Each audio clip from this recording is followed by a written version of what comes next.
Hello guys, so welcome back po ulit sa ating channel, Stock Play. And of course, mag-update tayo muli. And yung first video, pwede nyo i-check sa ating channel. Ayan. And of course, don't forget to subscribe, ano? And pakipress na rin yung notification bell para palagi po kayo ma-update sa mga videos na i-upload natin. So, let's start. At kung meron po kayong mga, mga request. Ayan, so pwede naman kayong mag-request guys, no? Load. Naka-load na ba ito? Yan. Hide marks lang natin. Then, ayan. So, same lang din. Yung sa kahapon natin video. Update tayo na SEC. Ayan. So, ano nangyari? Walang galaw guys. Same pa rin, ano?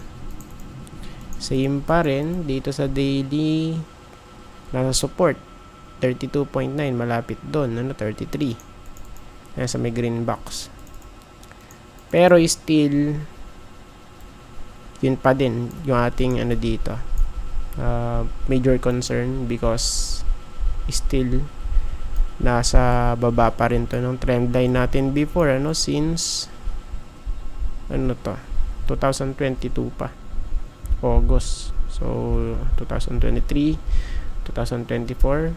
Magto 2 years na guys, Ayan. So, tingnan natin. This is very crucial for SEC, And sa 200 day. Ayan. So, sana lang mag-hold sa may taas ng 200. Then, sa weekly. So, based naman dito sa weekly, medyo namumula siya. Ayan, so ayan. Okay, tignan natin to, namumula na guys, Ayan.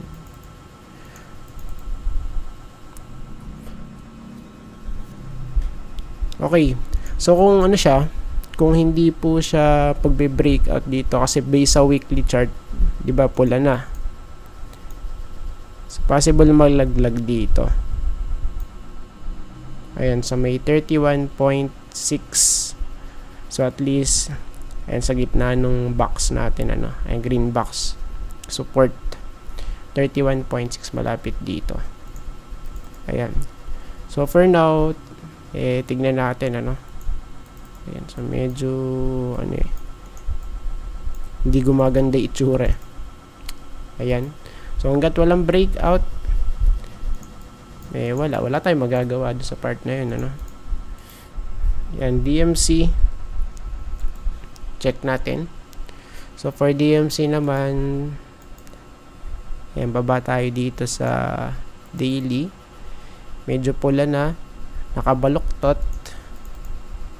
yung ating RSI. Ayan.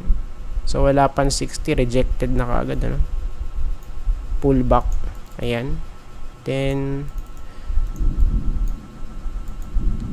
yung concern natin for DMC ito. Diba?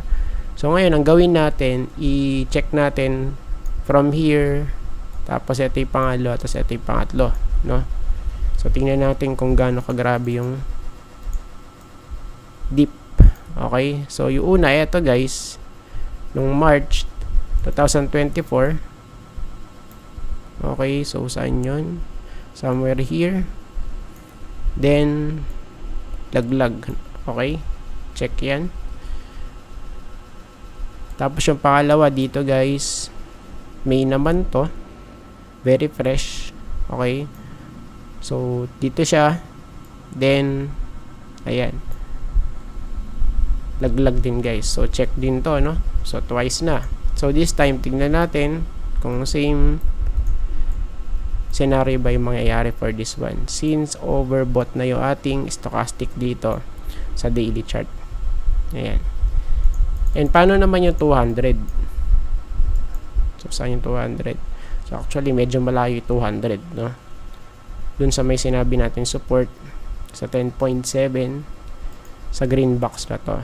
Ayan. So since nasa resistance, plus may confluence na overbought. So tignan natin kung magpo-pullback dito, no, sa may 10.7. So ito pa yung pinakamalapit na support for DMC. Yan, 10.7. Next, we have LTG. Ayan, same lang to nung kahapon. Ayan, bali nag-update lang tayo, no. LTG. Yeah, for LTG, same pa rin, pero this time red na siya. red still resistance to, tas breakout. Of course, yung typical setup, ayan, palagi po nating sinasabi yun at nire-remind, no. So pagka fresh breakout, so typical pullback ang mangyayari dyan. Okay, plus may confluence din tayo dito, same kay ano, no, DMC ba yun? Tama, ano?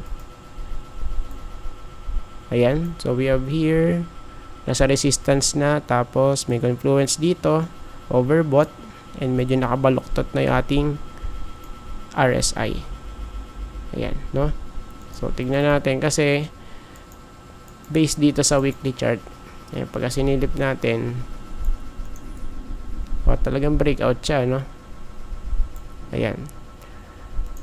So let's wait muna na mag-pullback. So typical pullback, and supposed to be, kung talagang breakout, dapat mag-hold, okay, sa may taas nung mismong trend line.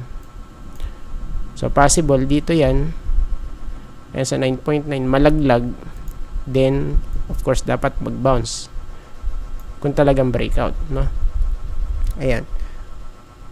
So yun po yung pinaka main concern natin for LTG.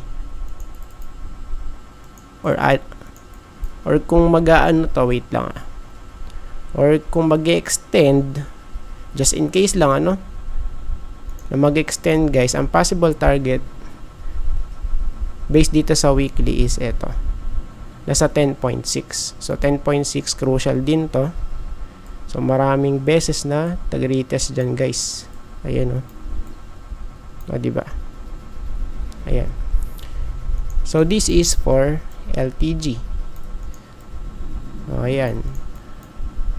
Next one is TEL. Check natin. TEL. O, ayan. Dito sa weekly medyo flat. Flat ba? Ay, hindi pala flat. Higher high pala dito.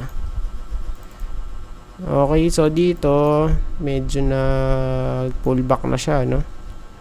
So possible mag-close dito, guys, malapit sa support. Weekly support natin 1385, malapit dyan.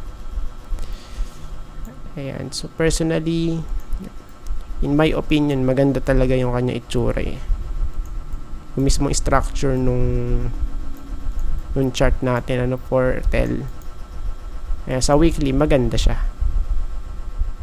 Personally. Ayan. In my opinion, Ayan. Then, dito naman, oversold na yung ating stochastic. So, pwede mag-bounce. Even mag-close dito sa may, ano, sa may malapit sa support na sinabi natin kanina, 1385 ba yan? Dito, guys. So there's a chance na mag-bounce, no? Ayan. So 200 still safe. Why? Because yun nga, no, fresh breakout dito since nung December pa, at nag-hold, no, at nag-create ng higher highs and higher lows. Ayan, kaya medyo ano to talaga. Kung i-check natin yung mismong chart for TEL, maganda talaga, no? Kung titingnan natin. Pero pwede pa rin tumalaglag dito, eh. Sa may second support niya, malapit sa 1345. So saan yun? Dito yun, guys, no? Ayan. Kaya tignan natin. Let's see. At mag-update tayo ulit for this one, ano. Ayan, baka bukas or sa may susunod na araw. Ayan, pagka medyo sinipag, of course, marami tayong ma-upload. Ayan. So, kay Ali naman, check natin sa weekly. So, actually, ano pa naman to eh. Hindi pa naman siya nagko-close, no? Bukas, ayan. Weekly, nasa support. Tingnan natin, 26.8. And when check natin, talagang possible na malaglag pa dito sa 24 to eh. 24 hanggang dito sa 23 guys eh. Bakit?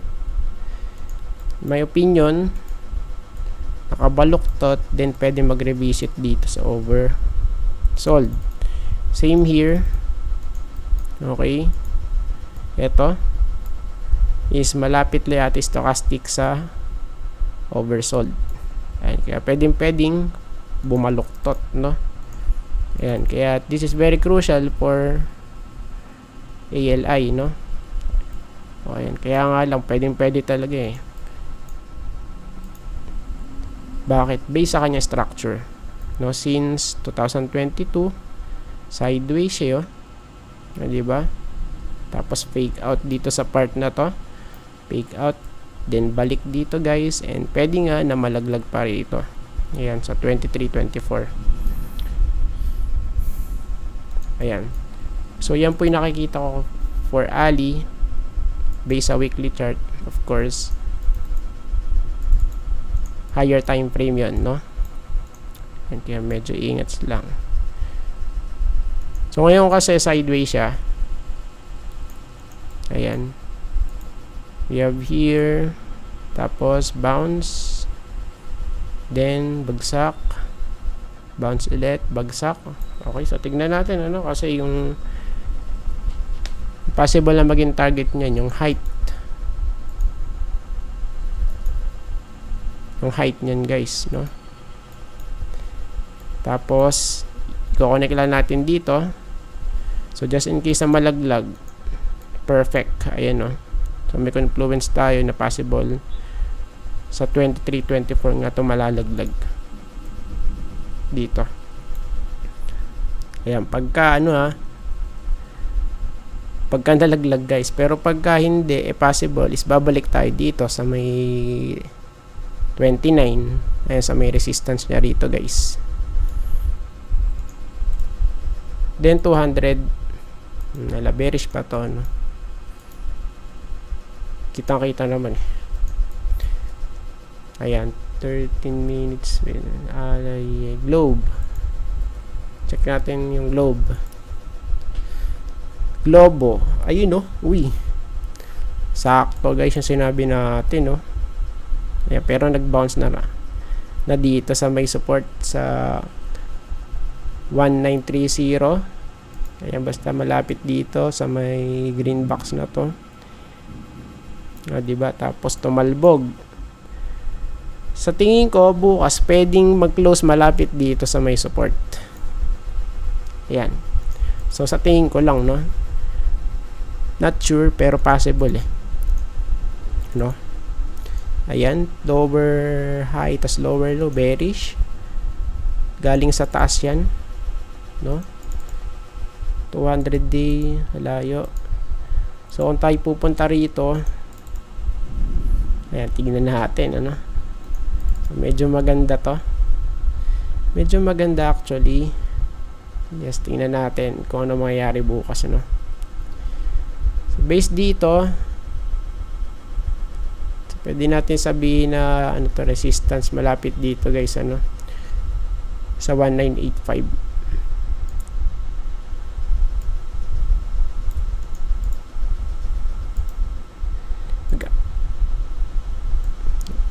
Ayan, so dito guys. Ayan, so pwedeng tumalbog dyan, no? Ayan. So I think tapos na po tayo at maraming salamat po sa panonood. At see you po sa next video. Bye bye and God bless.